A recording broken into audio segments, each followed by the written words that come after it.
महिलांचा वर्ग किती एकदम मस्त व्यवस्थित बसलेला आहे, परत गच्च भरून एकदम मध्ये जागा मोकळी नाही. इकडे पहा, इकडे पहा, कुंकडे कुणकडे गेलेलं आहे का नाही. त्याच्यामुळे तुमचे दिवस चांगले आले. आमचे महाराज म्हणायचे, जुन्या काळात चांगली जरी सुंदर मुलगी असली तर मुलीची संख्या जास्त होती ना. म्हणजे काही काही मुलं गेलेले ना, तिकडचा शब्द आहे मराठवाड्यातला, हे काही काही खेरेबाडे गेलेले तिला नापास करायचे. खेरेबाडे म्हणतात का, तिला नापास करायचे त्या मुलीला. आता कसे दिवस आले. मी एक विनोद वाचला होता, एक 40 वर्षाचा नवरदेव मला भेटला. तो म्हणला, मी त्याला विचारलं, तुला नेमकी बायको करायची कशी, 40 वर्ष झाली तुझं लग्न व्हायना. तो म्हणलं, महाराज लग्न जमणार ना. म्हणलं, तुला करायची नेमकी कशी. म्हणला, महाराज आता ती फक्त जिवंत असली पाहिजे.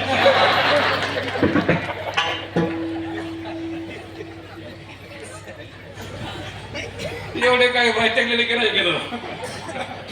असू द्या. रावणाने सांगितलं, अगं तू म्हणतो तरी तुला मी तुझा नवरा आहे ना, मला कळत नाही, तुला कळत असं वाटतं का तुला. अगं मी रामाचा मायावर रूप घेईल ना. ती म्हणाले, घ्या ना मग. पण रावणाने दिलेलं उत्तर अभंगाला लागू होते. रावण म्हणाला, म्हणतो तरी मी रामाचं मायावर रूप धारण करील ग, पण तो प्रॉब्लेम होतोय काय, मी रामाचं ओरिजिनल नाही, मायावी जरी रूप धारण केलं तर माझ्या अंतःकरणात काम राहत नाही. मग सीतेचं काय काम. या म्हणायचे विषयही संपले आणि कामही संपले. विसरू कामाचा तुका म्हणे झाला, त्याचा परिणाम उद्वेग राहिला जावे यावे. ही जी यात्रा आहे ना, पुनरपि जननम पुनरपि मरणम पुनरपि जननी जठरे शयनम ह्या संसारे खलु दुस्तारे.